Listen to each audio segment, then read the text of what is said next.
Good morning, and thank you for making it out in the snow, the cold, and so on. Please make sure that you sign in. The sign-in sheets should be somewhere in the middle,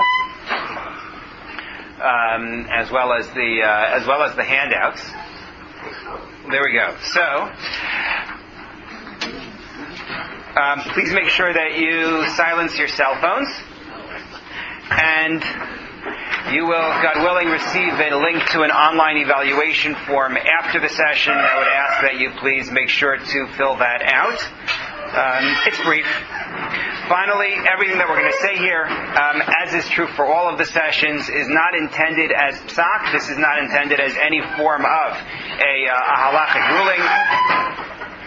Thank you very much for adding a table. Appreciate it. This is not intended as a halachic ruling. All of this is a discussion of an issue, and particularly so as we're dealing with something which is relatively new in the realm of medical halacha, and so there's a lot that remains unclear. Okay? Thanks. So I wanted to start by talking about what makes a total artificial heart different from other devices. So take a look, please, at source number 1. This comes from an article that appeared in the RJJ Journal, the Journal of Halachah and Contemporary Society. You can see it back in 2015 by Rabbi Jason Weiner. And actually, while we're on the topic, I have here his book, if anyone wants to take a look at it afterwards. He came out with a book recently, Jewish Guide to Practical Medical Decision Making. It's not meant to be like in-depth drill down on every single topic that he's covering here, but I found the essays to be good, to be helpful. I found the footnotes to be even better. He's the chaplain at Cedar Sinai in Los Angeles, and he has asked many, many practical questions to leading figures today, so you can get material through him that you won't find published elsewhere. So I find it to be a worthwhile read. So in an article that he published in 2015, which has an updated version of in one of his sections in this book, he has the following. One common technology currently used for such patients, meaning, as I added in brackets, patients with end-stage heart failure, is a ventricular assist device, which is essentially a mechanical pump. A VAD is usually connected to a ventricle, chamber of the heart that pumps blood out. Doctors know that, I hope. Usually connected to a ventricle on one side and the aorta on the other. A total artificial heart, on the other hand, is used for patients whose entire heart is failing. Whereas a VAD is connected to and assists one of the ventricles, usually the left, a TAH completely replaces both of the lower ventricles and serves as a mechanical substitute for the entire heart. A typical TAH thus differs from a VAD in that a TAH requires the removal of most of the patient's heart, which is going to matter as part of our discussion. It poses some fascinating questions. One question which we'll sort of touch on a little bit, well no, we're going to touch on a lot actually, is in source number 2, Rabbi J. David Bleich writes the following. There are a number of practical corollaries to the theoretical question of whether or not the recipient of a mechanical heart is deemed to be a human being. Meaning, if you believe that having the heart beating, circulating blood is actually is necessary for the definition of life, so then you can make the argument that an implanted mechanical heart doesn't make the person a living human being, but actually renders them a machine. And he says, here are some questions that raises. May the recipient's wife remarry without benefit of a get? In other words, is she married to a living human being? Do his heirs immediately succeed to his estate? Because he's not alive. If the recipient is not a human being, is he then a corpse requiring immediate burial? That could be uncomfortable. I don't mean to be glib, but that's very serious for the people who are experiencing this. Must the family immediately observe Shiva, recite Kaddish? To be sure, these questions constitute a reductio ad absurdum and evoke the intuitive reaction that the recipient is indeed a human being. Thank you. Nevertheless, our intuitive response requires reasoned analysis and substantiation. This is really important. Meaning, it's true that we have an intuitive response of, yes, this person is a living, functioning human being, But within Halachah, you have to have the system make sense. And whatever logic you have for defining life and defining death is going to have to answer to the fact that you could have somebody who is living whose ventricles have been replaced with this mechanical device. That's not so difficult. The Yeah. idea of cardiovascular need to be considered dead or alive is long established in the heart transplant. So the heart transplant begins this conversation back in the late 60s. That's where the conversation begins. And that's going to factor a lot into what we're going to talk about now. Organ harvesting in dead people is pretty well normative. A large number of people is not... I want to go back to what you said first, because that part we're going to get to later. But the point that's made about heart transplants in general is certainly true, and a lot of the literature will be relevant here. But at least in those cases, after the transplant is over, they have what we would think of as a natural heart. It was just somebody else's. Here, it's a machine. Approximately. In order to do a transplant, you have to take... you have to declare someone dead even though their heart is functioning. Correct. So it's not, otherwise it would be murder. Right, we're going to come back to that also, including calling it murder. Function is the Right. basis by which life is defined has long been established. So that's not necessarily true. That depends on whom you ask. And it's true that in certain circles, most medical circles, for example, if not all, it's been answered, but not in all rabbinic circles. And that's where this becomes an issue. So let's talk it through. We'll see. But could you just remind us, what's the halachic definition of death? Oh, we're getting there. Don't worry. Okay. No, we're getting there. We're not litigating the whole issue here, but we are going to deal with the parts that are relevant for this discussion. Absolutely. So the questions that I wanted to put here are three. You see them in source number 3 on your sheets. First of all, this is a question which applies way beyond the artificial heart to risky and experimental procedures in general. It comes up every time there is a new procedure, a new device. Jacob, age 54, is suffering from end-stage irreversible global heart failure. He is not deemed eligible for heart transplant. After evaluation, however, he is deemed eligible for clinical trials of a total artificial heart as a destination therapy, meaning not just transition, like this is going to be his heart. Personally, Jacob would try anything. May he enroll in the trial? Can he take the risks of being involved in the clinical trial of a new device? We're not answering any of these right now. I'm just laying out where we're going with this. The first question is, how do we deal with experimental trials of a life and death type of procedure or device? The second and third, I'm going to come back to it, don't worry. The second and third questions are really meant to highlight something else here, which is the effect of technological advances on refinement of halachic thinking with real-world practical applications. In other words, new technology can force us to reevaluate how halacha views, in this case, life, but many other things. So I'm going to give an example that we're not dealing with in this year. The artificial womb. There's been a debate going for decades regarding what you do in the case where there's a woman who donates an egg and an embryo is formed and then it's implanted in a different woman. So who is the mother? Is it the woman who donated the egg, or is it the woman who gestated the child? Right? With a hypothetical third possibility that the child's actually gestated inside a woman for a period of time and then taken out and put into a third woman who actually is the one who gives birth. Then what would you say? Well, that question has been debated and discussed for a long time. A lot of ink has been spilled. Unsurprisingly, we don't have a definitive answer. We have multiple definitive answers. But the prospect of developing an artificial womb, which is no longer in the realm of distant science fiction, now forces a reevaluation of the question. Because for those who are saying it's the gestating mother and not the woman who donated the egg, so, you think back to the children's book, Are You My Mother, right? Is the artificial womb now the mother? Because that's what did the gestating. So, new technology forces Halachah to look back at its assumptions about how things work. And the same thing is true here. And take a look at questions 2 and 3, and you'll see the application.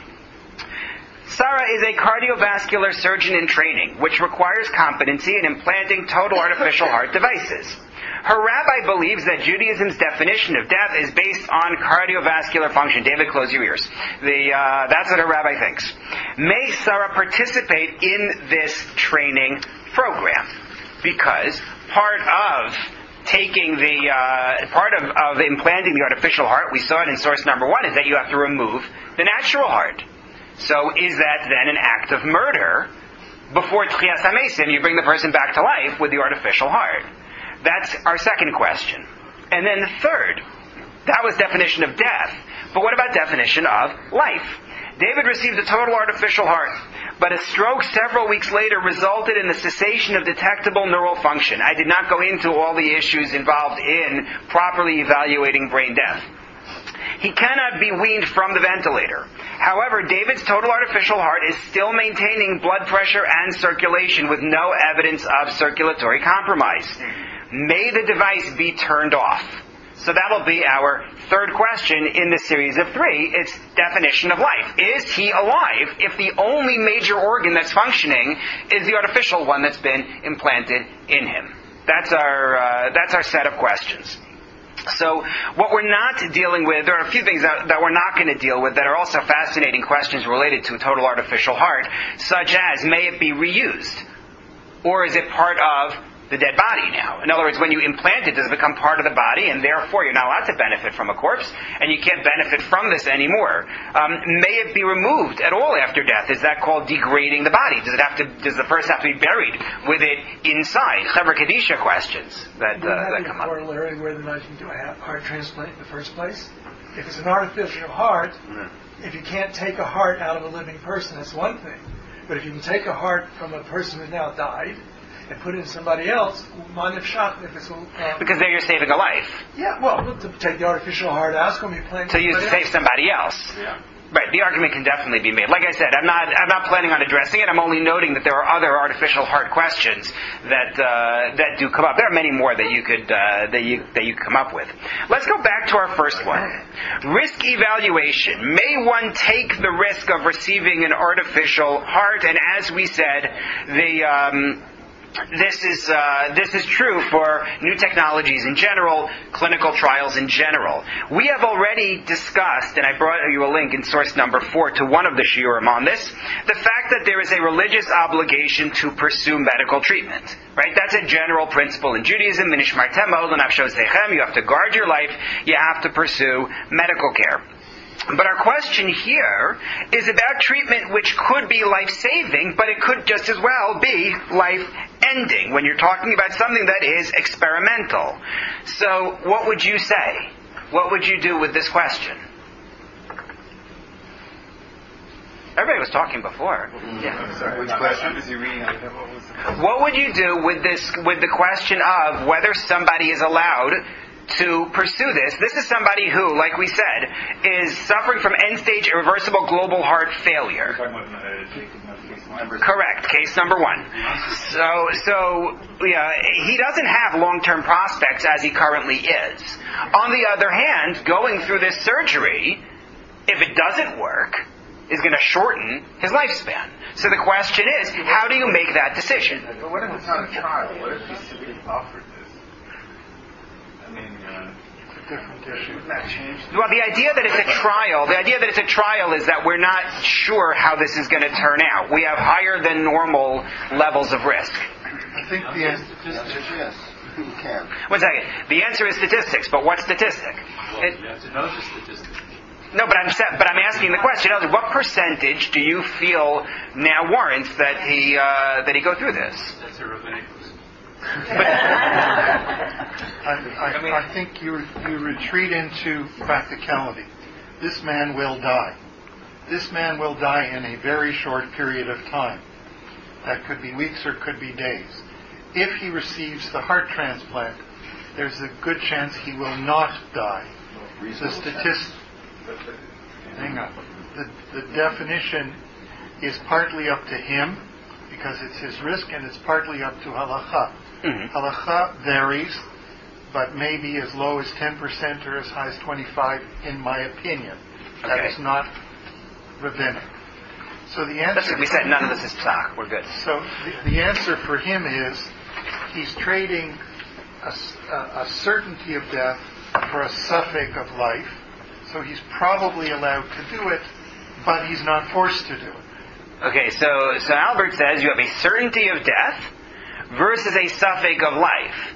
You could easily make the argument, though, that if you look at him in terms of his let's pretend for a moment, they're going to do the surgery on Tuesday.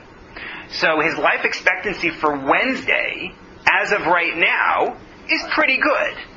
Right? We never know, but his life expectancy is pretty good for Wednesday as of now. Factor in this surgery, and it plummets. Again, we're talking about when it's experimental and risky and so on. So that's you're looking at it overall in terms of short-term, long-term. But as far as how he's going to be Wednesday, the answer may be that you're taking too big a risk. The other problem is we have a lot of questions. So if it's a trial, then by definition, there has to be equipoise.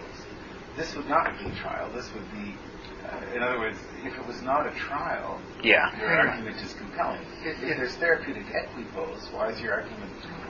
Well, but again, I think hang on. Back to the what's that? We're gonna go in order here. Jeff, please, and then it's more than if it's just a trial. I do transplants. I say someone has a 20% chance of surviving, but I also have an 80% chance of shortening their life in the whole process of it. And this is not a trial. This is an established therapy. So it's more than just the risk of a trial. It's the fact you may actually shorten someone's life in the process. Right, Leah. So I'm just going on the back of that. Is that any therapy has risks. I mean, obviously the numbers are different, right? But any medical therapy has risks and side effects, and but with this, because it's a trial, you don't have any numbers really to give the patient. But you have to keep in mind that any therapy you're going to take on may shorten your life. Very true. Yes, Alana. So I was just going to say, I mean, these VADs are now fairly standardly put in hospital, and so I don't know if you could say that it's a trial per se. I mean, for each person, each person is an N of one, so each person is going to be a trial. So you have to say, well, are you looking at it, and Halachah typically looks at an N of one versus numbers from what it's a case-based assessment. Halachah tends to be clinical rather than macro, yeah. So, but from that perspective, they're not going to offer it to somebody if they feel that it's going to be completely... Right, I mean, we're on the TAH rather than the VAD. The TAH being, significantly newer and... Poses it as a trial, that she is correct. These are not narrow trials. So that's why your question is a little... You're posing a different question than the topic at hand. So you're posing the question of if there is a trial, at the trial point is equipoise. When there's not a trial point, there is the Right. There still are clinical trials going on with TAHs. Meaning, I found it online before I wrote the case. Yeah. It's not made up. But whether it's going to apply here or not, we have the fundamental question, which we're talking around. But the question is, what principle do you use to deal with this? Jonathan, and then Albert. Just one quick sort of question on top of this. If we're anticipating his death, potential death very soon, does he fall into the category of Hayesha? And does that change, make any more leniency in the way you can treat him? Say it again. If they anticipate with no treatment that he could die very soon, does that put him into the category of Hayesha? Yes. Does that allow a lot of leniencies of what you can do? Not necessarily. We were at yes until we were at no. We'll see.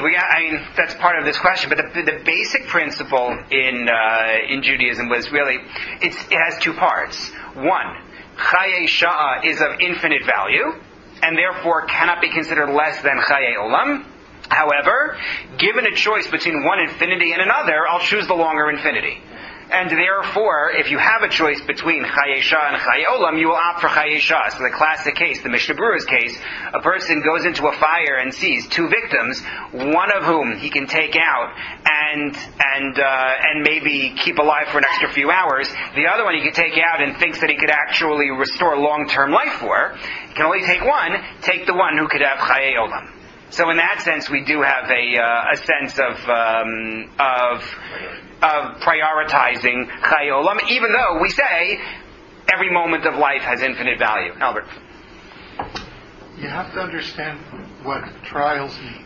Before this gets to a human being, it's been done a large number of times, at the very least beyond simulation in animals. And it's been worked out to that degree where, at least in a reasonably sized animal, it's going to work. So at the phase 1 trial, which I think everybody is commenting on, does it work or not? Right. There's a much bigger question.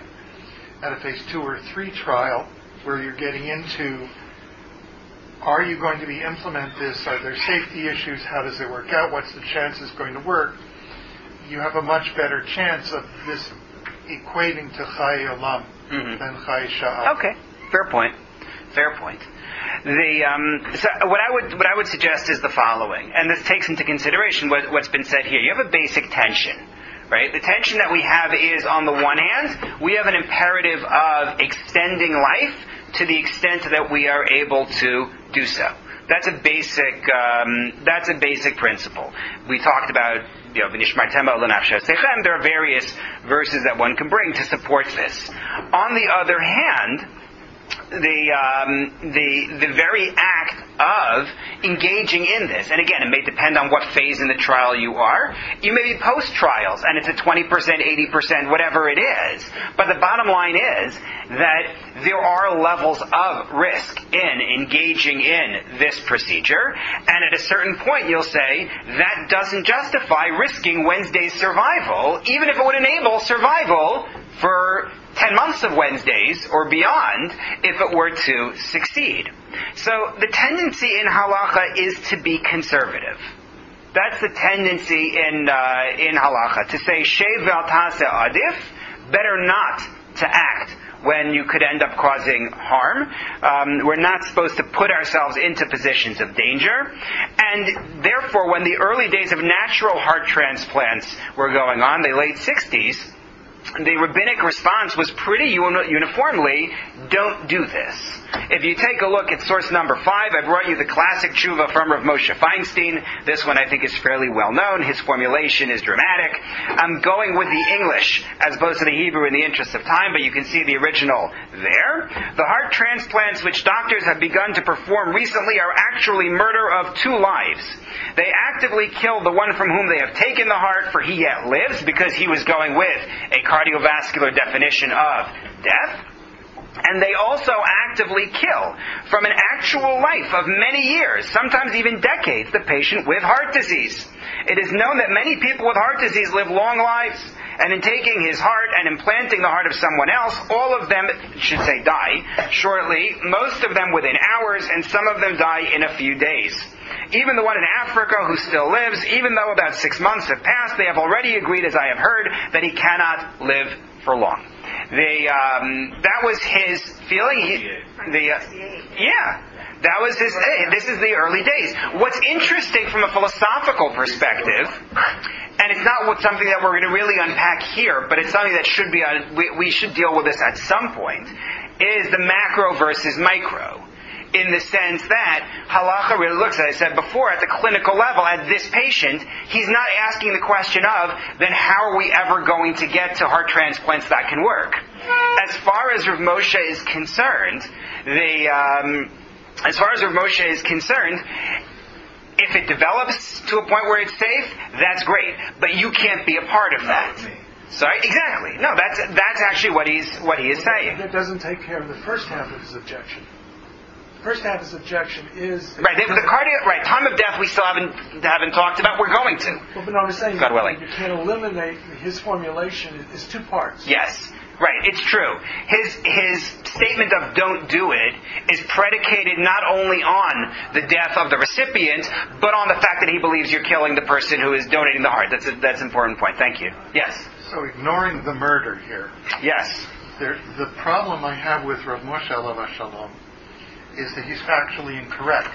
Yeah. Because factually, nobody would have tried to put a heart into somebody who was going to live months or years. Right, so I don't know what kind of information he was working with on the heart transplant candidates, so I can't answer that. I don't know, what the information was that was given to him, or whether he would. In other words, I could understand his tshuva two different ways. I could understand it the way that you're taking it, which is he was simply misinformed about the health of the transplant candidates. Or I might argue that he was actually saying even a low percentage chance of living for a long time, where the doctors say there's no way with this that he's living more than a week or two. But people do make mistakes. Maybe he was saying they could live longer, and it could be the doctor is mistaken. I don't know what his logic was. I don't know what information he was given. But 50 years is a long time. Yes. Right? Ellen. Just in terms of risk, does Halachah have a magic number? Like if your heart transplant has a 20%... So we're getting there. Okay. Yeah, we're getting there. So take a look at source number 6, where, just because there were others who wrote on this besides Rav Moshe is just the most famous, at least in North America. But Rav Unterman, chief Ashkenazi rabbi of the state of Israel at one point, in source number 6, he wrote extensively about issues of medical ethics. You get a little piece here of an essay on the point on this issue of heart transplants. He says, when someone comes to take counsel with the rabbis of Israel as to whether in a case of heart disease it will be worthwhile for the patient to agree to the doctor's advice for transplant, they must say no decisively. And in the original, it's in bold. In the Hebrew, you can see it. I left it in bold there. In English, it doesn't show up as well. But they must say no decisively, for such an operation has more likely danger than avoiding all treatment. This was also written in I believe in the late 60s. I'm not 100% sure. It might have been a little later, but I think it's also late 60s. Rabbi Dr. Lord Emanuel Jacobovitz, in an article that appeared in the Journal of Medical Ethics. This article, as you see, I wrote there, was 1983. It says, Jewish law insists, firstly, that no vital organ be removed from a donor until death is definitely established by the actual cessation of all essential life functions. That's his definition of death, including particularly respiration and pulsation, not merely by what is termed clinical death, such as irreversible brain damage. That's a point we have to come back to, but that's what he's telling you. Wow. It insists, secondly, that such operations must not be continued unless they have passed the purely experimental stage and offer recipients a reasonably hopeful prognosis. Reasonably hopeful. Put a number on that one. But that's the sense of it, that if you have a high level of risk, we have not yet given a number for it, you're not able to enter into these trials. Or not trials, regular procedures.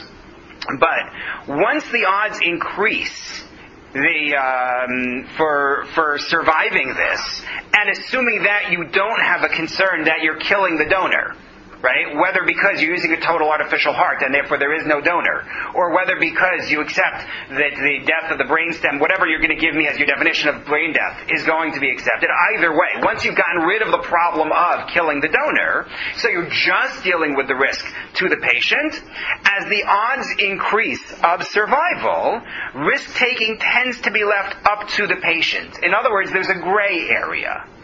It's not either you're not allowed to do this or you must do it, but there's an interim space where it's patient's discretion. So that the journal Asya ran an article in 1987, Hashtalot Lev B'Yisrael,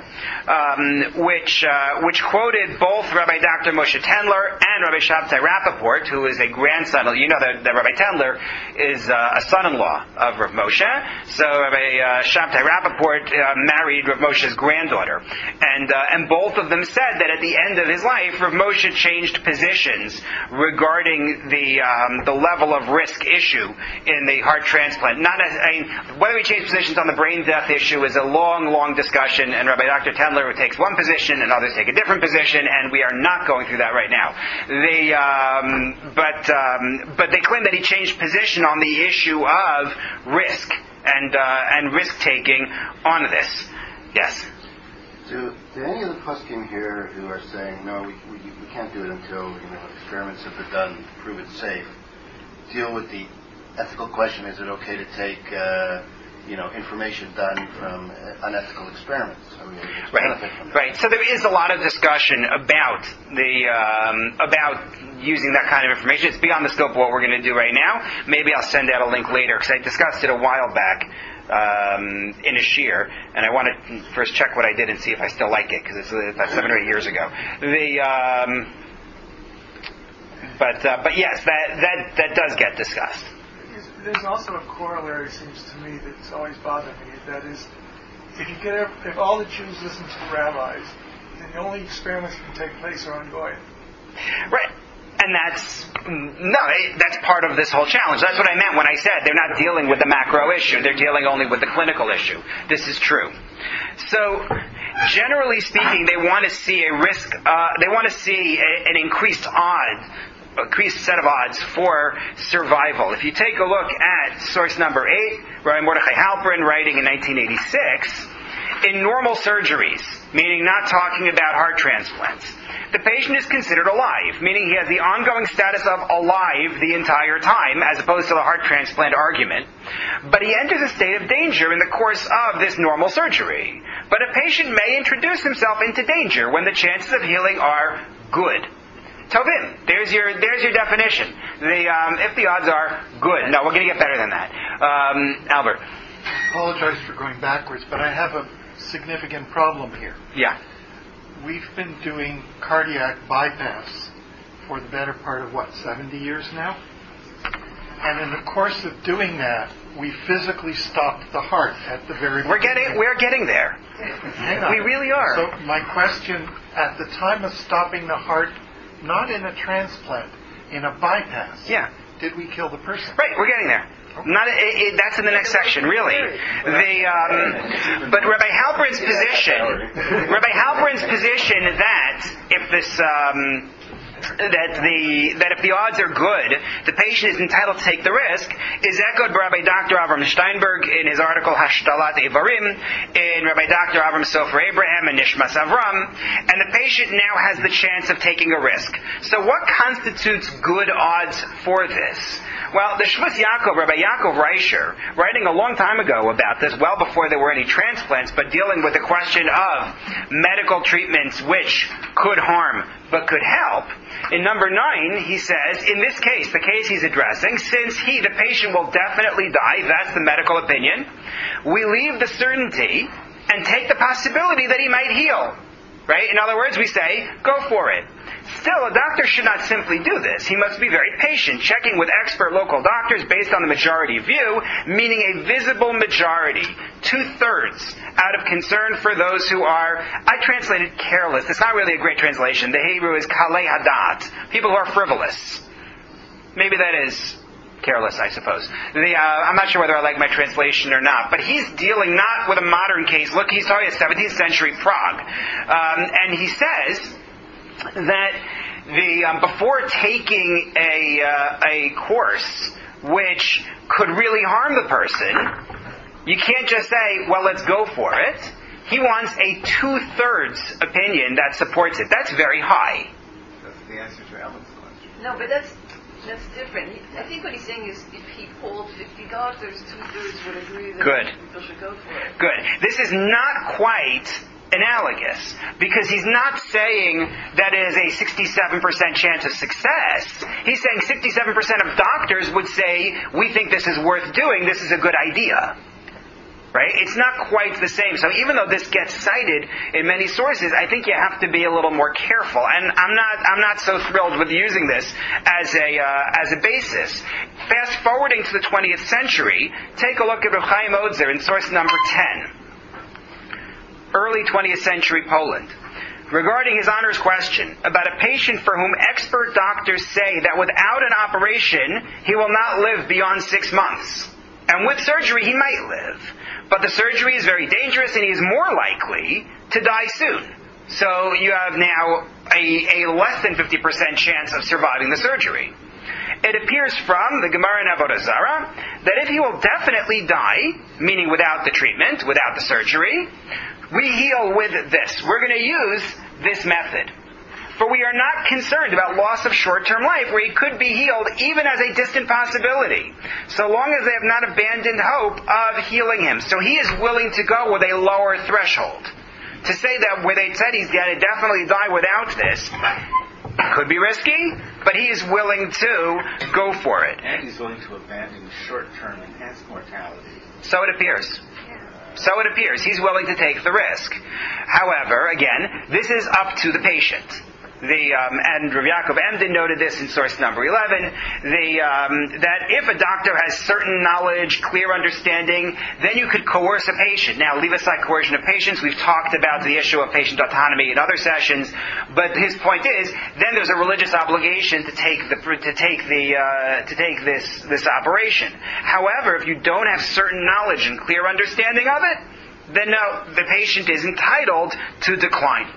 Sheldon. Anybody talk, it sounds maybe frivolous, but to say, well, let's wait 6 months, until he starts to deteriorate. Let's not do the surgery, and that way we've got the best of both worlds. Right, so that's the sort of statement that you won't necessarily find in a responsum, but on a case-by-case basis, I could understand seeing that kind of logic applied. For someone to say, right now, we think that he's okay, not okay. Right now, we think he could use this. However, a year from now, odds are he's still going to be a good candidate for this, and we'll have a year more experience with it. I could see that argument being made. I haven't seen it in literature, but it wouldn't surprise me in a case-by-case. No, I know someone. No. Right. Sorry? Not strong enough. Well, that's right. Right. Well, that was the assumption. Right. That's the assumption that I stipulated to Sheldon. That assuming he would still be a good candidate, if you have a risk that he's going to deteriorate in that time and lose eligibility, then no. Then waiting is a bad idea. Yes. There's always an optimal time for doing any of these things, and you start getting into subject of kidney failure and lung failure and everything else. Then the odds change. We tend to offer people these things at times where maybe they don't need it immediately, but at the time when they have the high success of doing it, and it is a compliment. Understood. Once the odds become even more positive, then we find a religious obligation to pursue treatment. So Rav Moshe Feinstein in number 12 speaks about that. Once the odds get stronger, then indeed there is an obligation that kicks in. Rabbi Dr. MordechaI Halperin, who I quoted before, says it as well. Although there are those, Shal Yisraeli is cited as saying that, who says that no, as long as no particular option has a clear advantage of effectiveness, it's up to the patient to make that assessment. Okay, that's our first part of this. And the key thing that I wanted to take from this is that there is a gray area in the middle. The tendency in Jewish law is to be conservative, and therefore I might have expected it to be sort of black and white. Either don't do it, or you have to do it.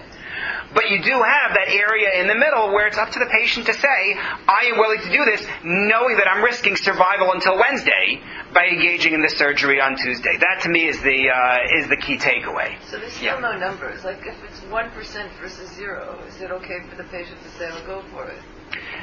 I understand what you're saying, and to my mind, you're not going to see a clear number. I think the 2/3 one does not apply for the reasons that we already discussed.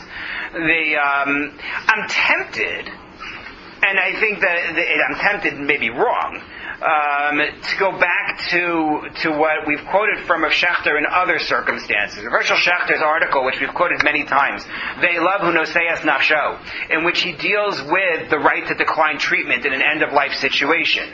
And his position is to divide, without going through the whole logic now, but to divide the playing field into 3 different areas. Meaning, one area, a treatment which normal people on the street would all say, I want that.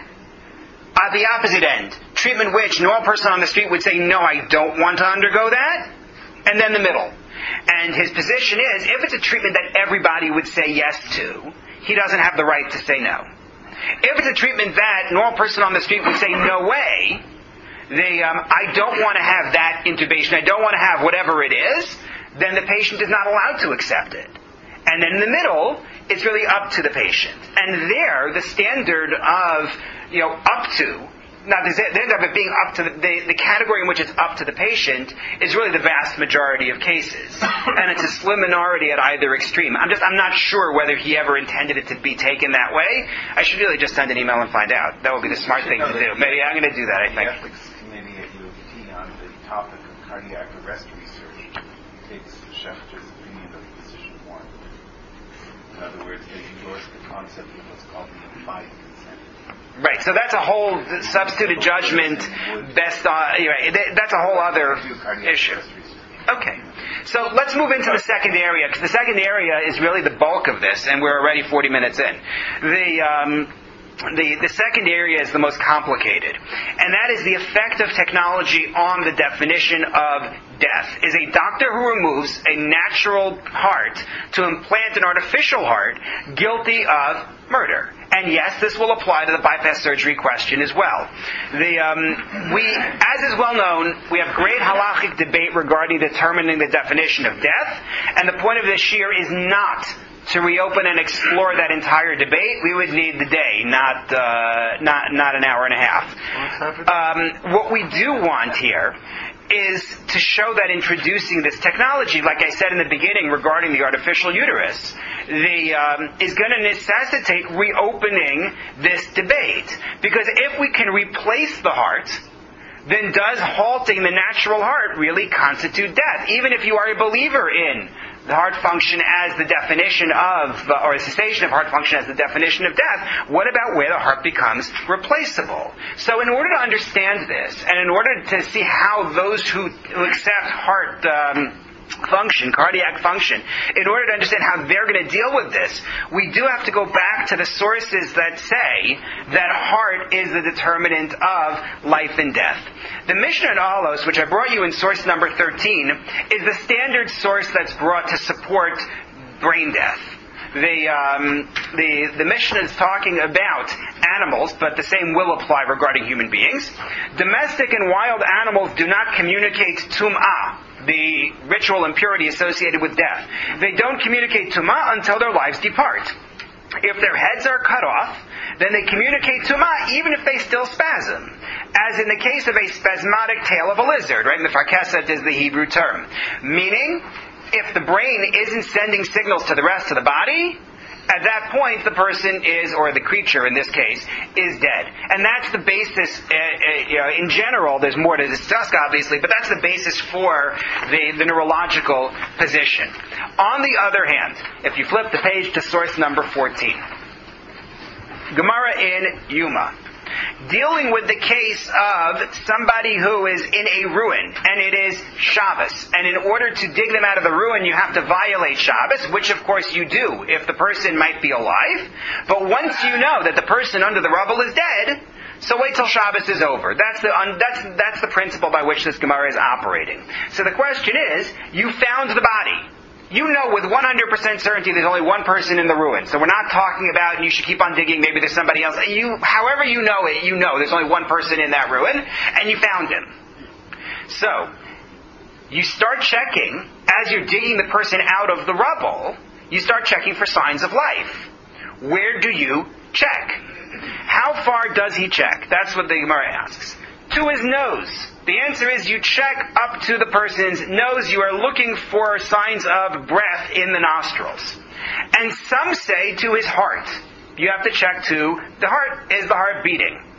Rav Papa said, there is debate when checking from the bottom up. Meaning, if you found the legs first, and you're working your way up, and you get to the heart, and the heart's not beating in any way that you can detect, do you keep on checking all the way to the nose?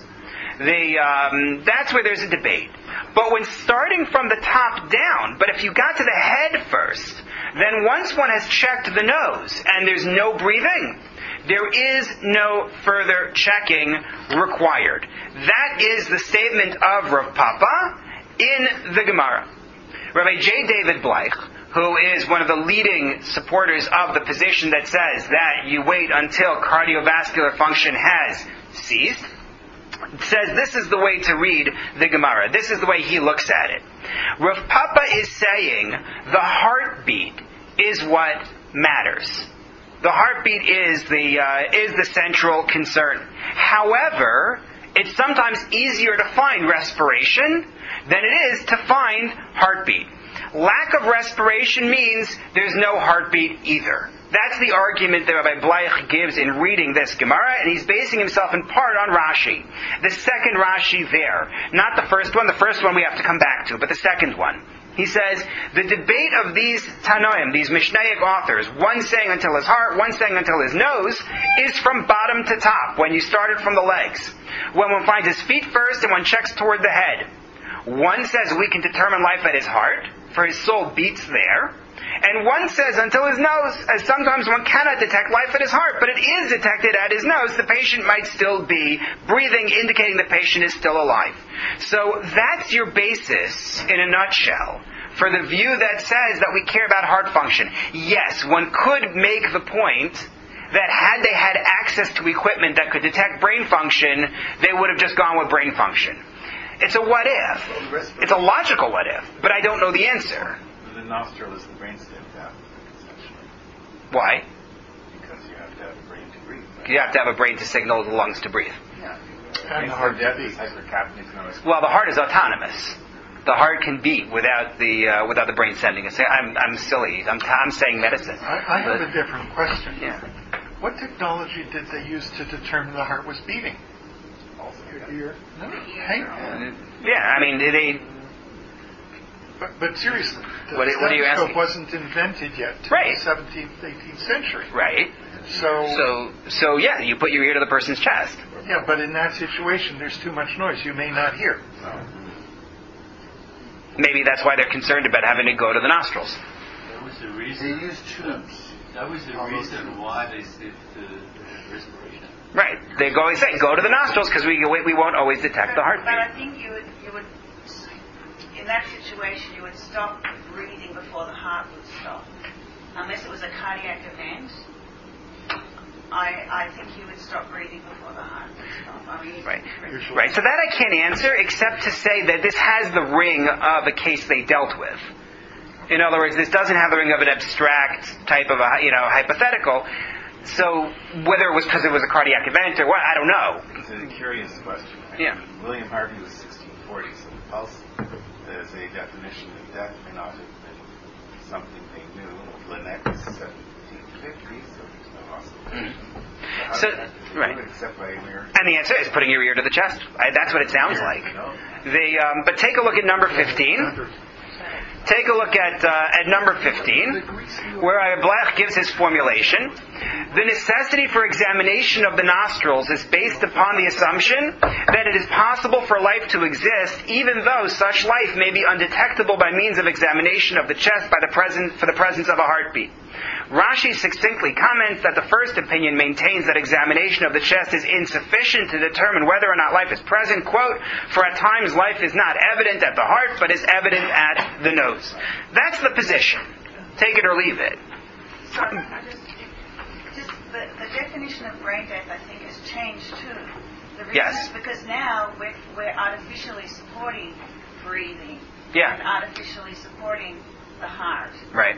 With drugs and whatever. So it's not the same then in a natural situation as what... Yeah, we're going to get to that, I hope, in the third part.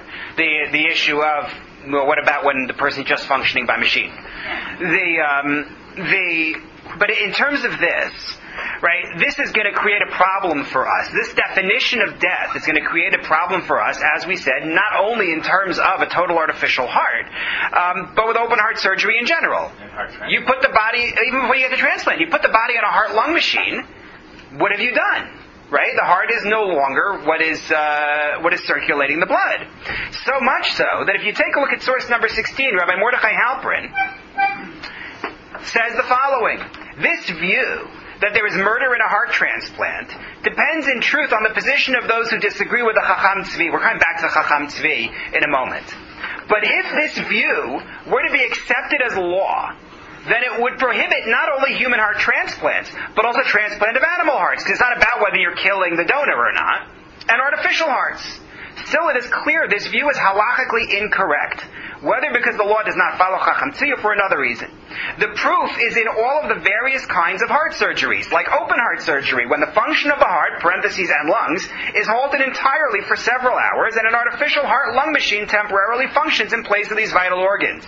We have yet to hear any halachic resistance to these surgeries, even though within the view of Rabbi Unterman and Rabbi Kasher, who had an article in that same Noam journal that I quoted before, according to them, there must be such resistance because of the certain murder and physiological severing of the flow of blood from the heart and lungs. He says, you may tell me that logically this is a problem, but I can tell you that no one is protesting heart surgery. He says, clearly we don't accept this. Why we don't accept this is Rabbi Blech's problem, which he said at the outset. He says, you need to give me a systematic reason for why this isn't a problem. But no one is out there with a kol koreh, with a big decree saying heart surgery is prohibited. It's an act of murder. Yes. Yeah. Well, I think if it was going to happen, it would have happened by now. In fact, Rabbi Eliezer Waldenberg has a fascinating article on this in the Journal Asya, the 38th volume of the Journal Asya, or if you have the hard copy, the hardcover editions, it's in volume 6. It's a great article. I was going to add it to here, but I saw too much material as it was.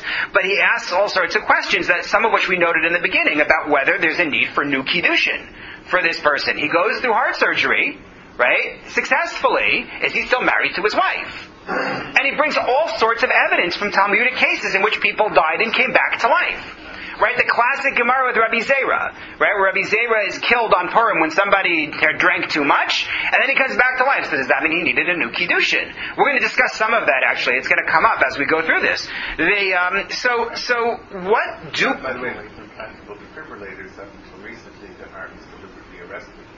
This is an interesting point. Sit back and wait until the season machine approaches. So what are they going to say? What are the approaches to salvage a cardiac definition of death now that we are abrogating this whole thing on a daily basis in hospitals?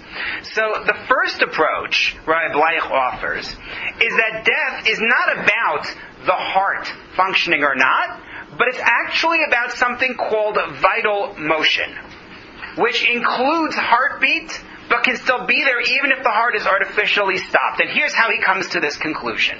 He points to a tshuva, responsum of the Chacham Tzvi, Rabbi Tzvi Hirsch Ashkenazi, source number 17, father of Rav Yaakov Emden. And this case involved a chicken. Everything starts with chicken. Here's the case, source number 17. What's the beef? A young girl once opened the belly of a chicken to remove its innards. It had been shechted already, right? So she opens it up. It's on the edge of a table. A cat was standing below, beside her, anticipating the chance to eat whatever would fall down. The girl said she did not find a heart in the chicken. Right? She's worried this chicken is a treifa. It didn't have a heart. Her mother, owner of the chicken, said perhaps or almost certainly the heart had fallen down, and the cat, waiting to eat whatever would fall, had eaten it. It is clear to all who have a wise heart and a brain in his skull that no creature can live, even for a sha'ah. I chose not to translate sha'ah. I didn't know whether he meant an hour literally. I suspect he did not. Without a heart, and be like a healthy creature. Chacham Tzvi said, you know that there was a heart here. She slipped, the cat jumped up, whatever it was, but the heart is inside the cat at this point instead of being inside the chicken. And no, this chicken was not a treifa. That you can't tell me that the chicken had no heart. It doesn't make any sense. Yonas and Eibeshitz in his crazy Uplesi offers the suggestion that maybe there was some kind of deformed heart that looked like other tissue, and therefore she didn't notice it. But if you take the view of the Chacham Tzvi at face value, he's saying that you need to have a heart, and removing the heart is homicide. Right? Because if you take the heart out, the chicken is no longer alive. Didn't he just tell you that? That would seem to be the read. The problem is the Gemara in Chulin. People who are doing Daf Yomi saw this a few weeks ago.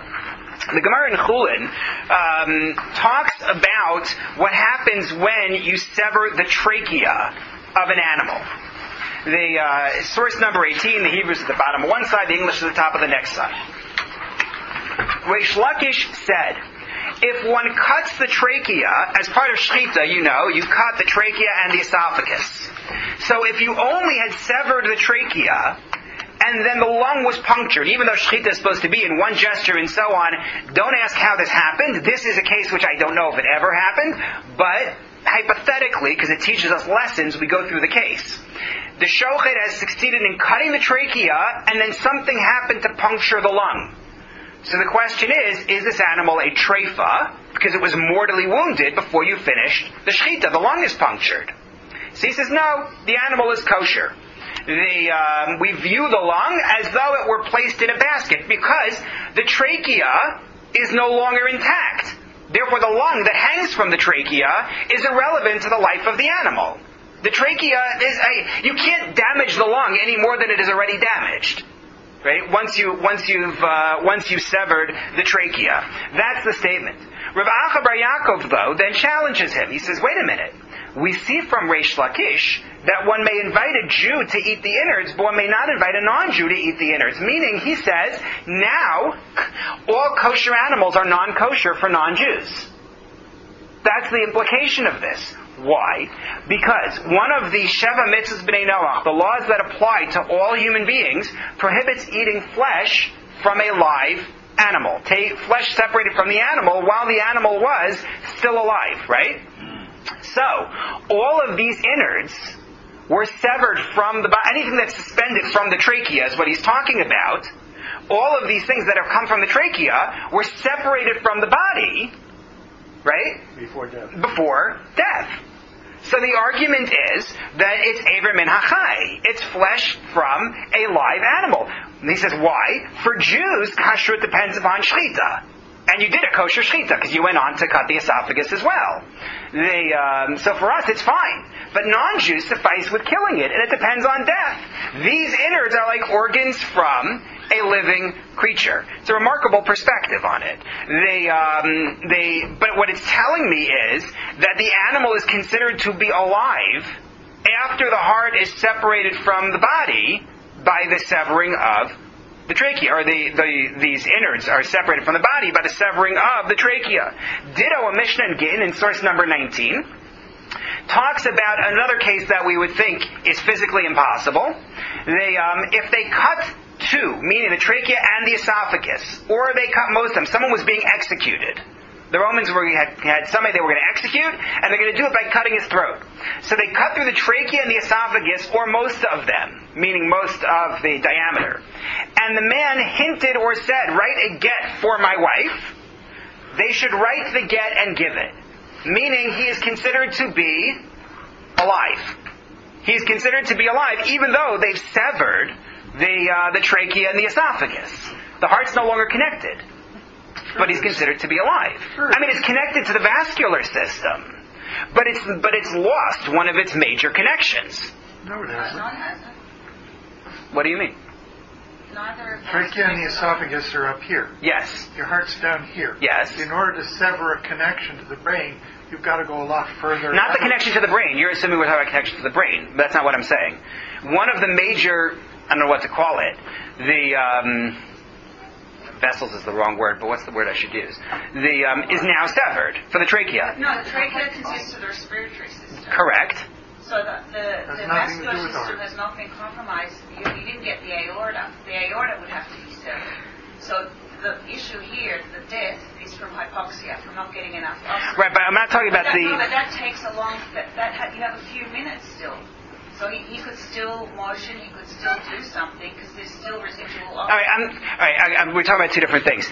You're giving me the rationale for how he could have written, or he could have signaled about the get. Right, no, that's true. Right, no, that's true. I'm not arguing that point. That could happen. I was talking more about the oddity of imagining him actually doing this. Yeah, it is odd. But separate from that, you've by separating the trachea, by separating the trachea, what you're doing is separating the entire respiratory system from its major trunk, right? Yeah. And therefore the heart is considered to be separated as well. Why? Because isn't the heart, now I hope I'm not getting this wrong, but isn't your pulmonary artery, right, running from the heart to the lungs? Yeah. So that, by separating the trachea, you've now damaged that part of the system. Why not? Why not? I think anatomically, what people are missing, if you cut the trachea and the esophagus, you probably cut the carotid and the jugular as well. So you probably No, but I'm not. They're not working with that. They're not working. The thing is, the pulmonary artery provides the oxygen. The oxygen comes from the lungs. Right. So you have a bit of residual. That's why that 4 minutes of resuscitation. So you have a bit of residual. Right. That's still functioning, but then you're not getting any more oxygen in because the connection has been severed. That's not the Talmudic logic.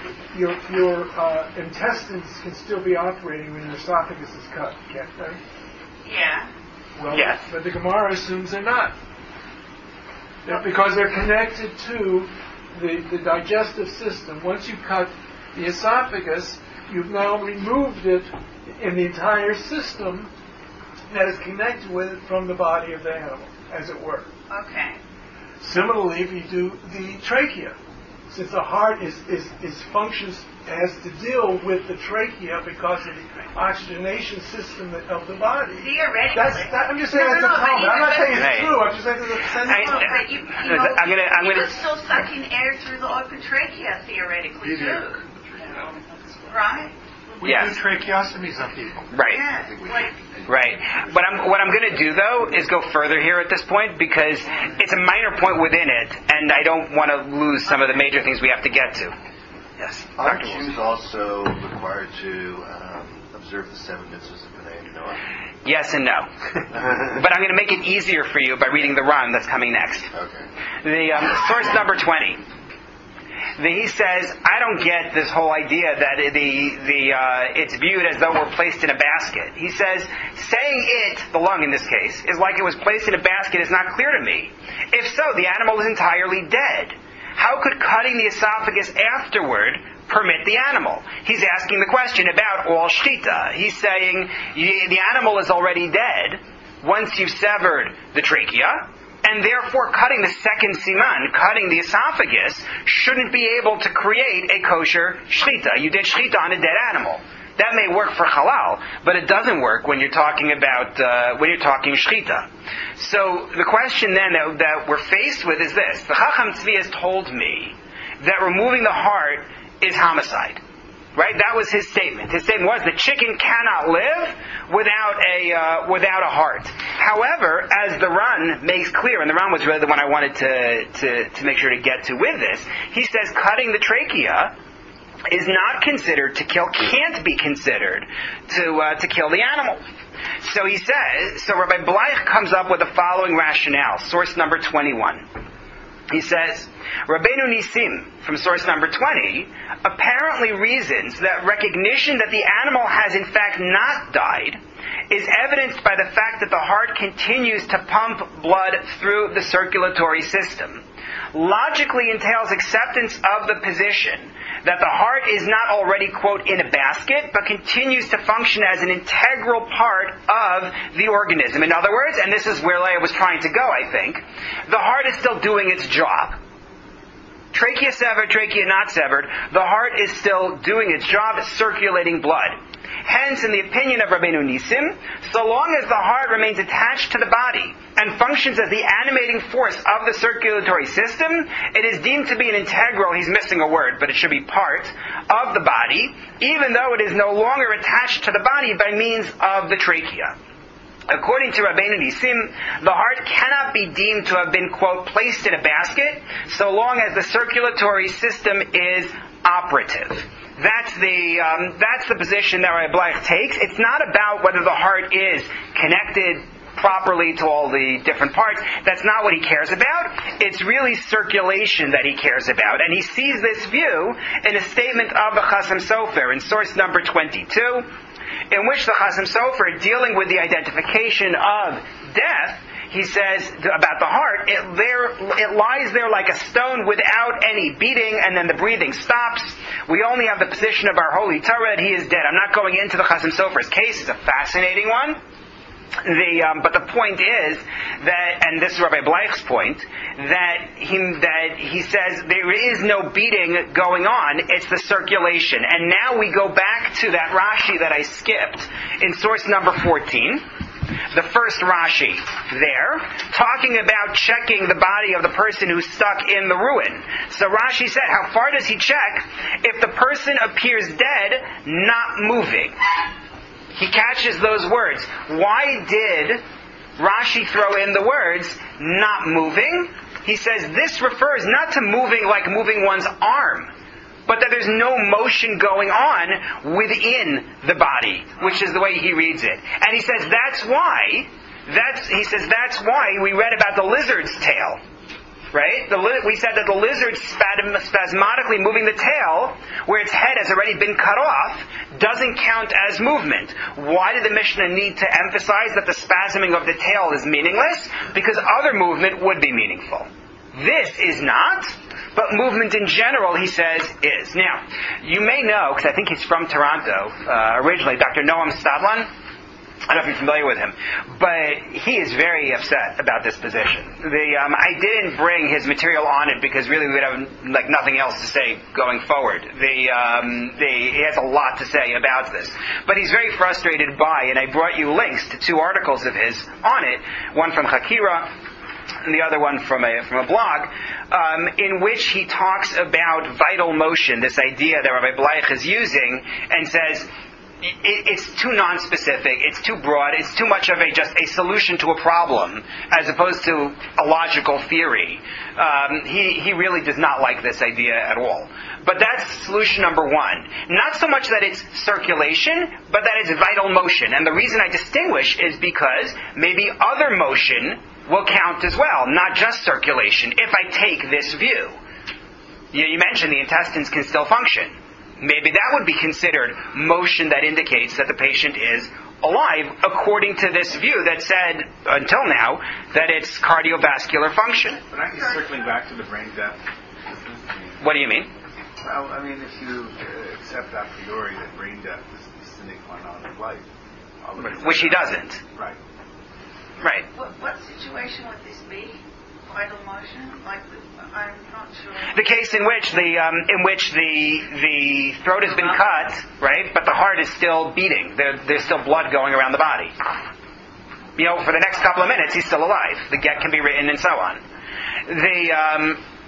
The answer, by the way, just in case anyone was wondering, the reason why we care about writing the get at this point is to prevent a yibum situation, where she has to worry about whether she's going to marry or not marry her brother-in-law, who may or may not be willing to cooperate. So that's why the get becomes very important. The second rationale that's offered is that it's not really about the heart, it's about circulation. Not vital motion, but circulation in particular. And if you take a look at source number 24, you see where Rabbi Bleich seems to support this idea. That he says there is room to say that even cardiac activity is not an independent sign of life, but only because the heart presses and circulates blood in the arteries and veins. So it's not all motion, it's the flow of blood in particular. I'm actually going to halt the questions on this, just because there's so much to say and so little time for it. So I'll come back to questions in a bit, but I want to make sure to get through this, because the third one is the one that's most important when we deal with the question of how we do bypass surgery, how we do heart surgery, and so on. The third approach is to say, if the cessation is reversible, the person isn't really dead. If the cessation of heart function is reversible, the person is not truly dead. I was discussing this with my youngest about a year ago, or maybe more than 2 years ago. Reversible, they were not. Then they weren't really dead. And I was trying to explain this point of view to him. So he said, so it's like the neshama hasn't left, in other words. As long as you could restart the heart, the neshama is still there. That's cardiac arrest. Yes. So this comes up in a variety of cases. The Birkei Yosef, Reb Chaim Yosef David Azulai, in source number 25, dealt with this in the case I mentioned before about Rabbi Zera, who was killed on Purim, but came back to life on Shushan Purim. So he says there's room for doubt. The wife of Rabbi Zera, when her husband was slaughtered and he died, certainly her marriage ended, and she was permitted to marry anyone. When Rabbi Zera was revived the next day, he needed to perform a new kiddushin, for his wife was single. Or perhaps that which a woman acquires freedom when her husband dies is only when he dies and remains dead. Right. There are other ways to read the story of Rabbi Zera. I should note, not every read of this story of Rabbi Zera is that he was actually dead, but that's certainly the view that's being taken. Here. And the Chidah, Rabbi Azulai, tries to prove that a reversed death is not death from Rabbi Yossi in the Yerushalmi in Gittin. There is a Mishnah in Gittin that deals with the following. A man says, I'm going away on a long trip. He's worried something might happen to him on the trip and his wife might be stuck. So he says, here's a get that's conditional on my not returning within 12 months. If I'm not back in 12 months, the get is a valid get. That's what he did.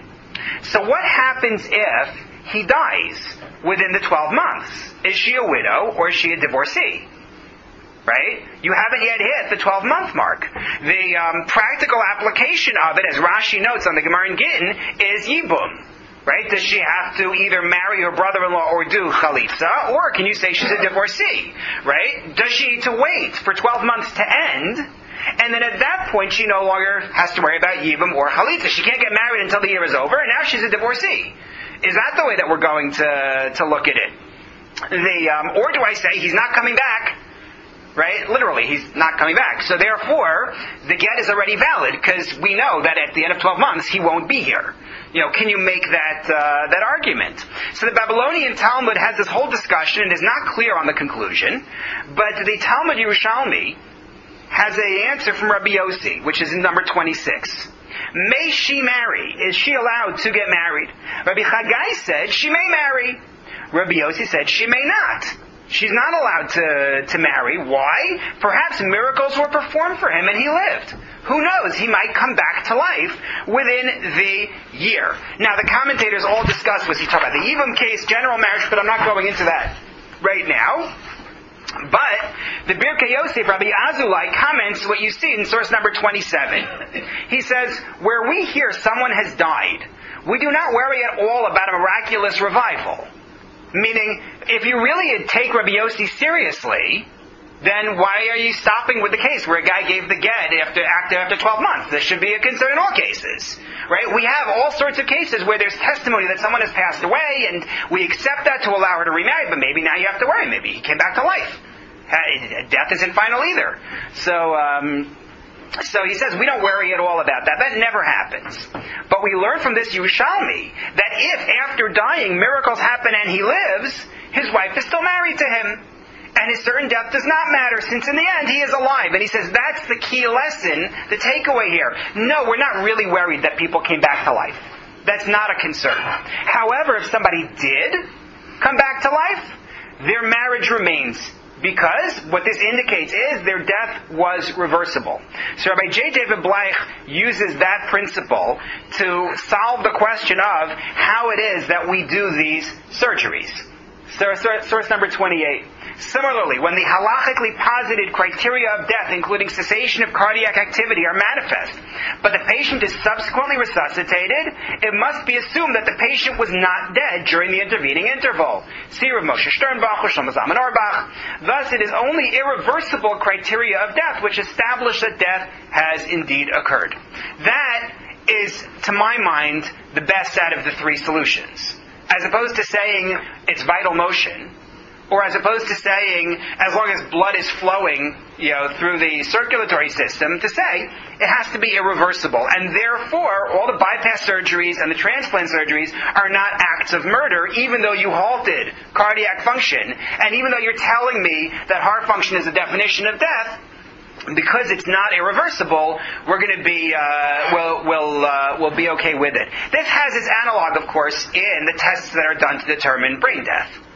Meaning all of those require that you rule out other reasons why the brain function isn't being detected. So it's the same thing. You have to identify it as being irreversible. It isn't simply, well, this stopped now, so therefore the person is dead. Okay. I think what I'd like to do is go through the last part of this, which is the quickest part, and then I'll take the questions that anyone's been holding from here. Is that okay? Okay. So the last part of it is the definition of life, our third case. The patient who had a total artificial heart, they now have, as I brought you in source number 3, they had a stroke. There is no detectable neural function. Patient cannot be weaned from the ventilator, so the machines are doing the work. The total artificial heart is doing its job. As I understand it from the literature, you don't even need blood pressure medication. The heart is taking care of it. A detectable pulse. Sorry? Many of them now use non-pulsatile flow machines. So there may not be a pulse. Walks into your office with no pulse. Wow, that's cool. Right. So much for that criteria. Yeah. So building on something that we've discussed in previous sessions, we have a general principle of not withdrawing treatment. But if there's no evidence of life beyond this machine, is turning it off still withdrawal of treatment? How do we view this? So there was a lot of discussion regarding this with defibrillators, meaning it's not new with a total artificial heart. I had a case when I was a shul rav in which someone had his brain had herniated and all sorts of things that go along with that, but he had some kind of, I don't know the specifics, some kind of pacemaker implanted, and his heart was still beating. And so the question was, he's dead, but what do you do? What I did was ask a shaila, because I wasn't answering that one. They're not a rare. No, of course it comes up. So that was the question then. There's responsa in the Minchas Asher on this.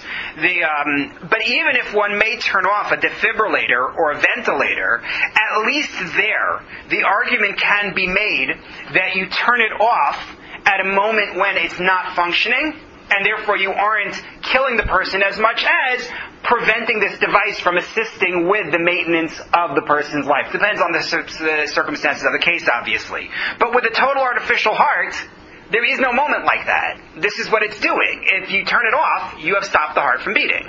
So again, if you say, I work with neurological criteria, then there's no conversation. Once the brain isn't doing it, the case is closed. But the question is, what if you don't take that perspective? Could you say, and this is one of the arguments that Rabbi Wiener explores in his article on this, that source number 29 will apply here. The Ramah, Rabbi Moshe Isserlis, distinguishes between withdrawing something that is keeping a person alive and withdrawing something that is preventing death. And could the argument be that you're only withdrawing something that is preventing death, but not something that's actually keeping the person alive? So I brought you some quotes from his piece on this. In number 30, he says, one situation in which many rabbinic authorities do permit extubation is in a case in which the patient shows definite clinical signs of already being deceased and the respirator is the only thing keeping the body alive. In such a case, it can be argued that the respirator is preventing the soul from leaving the body, and it may thus be seen as an impediment that may be removed.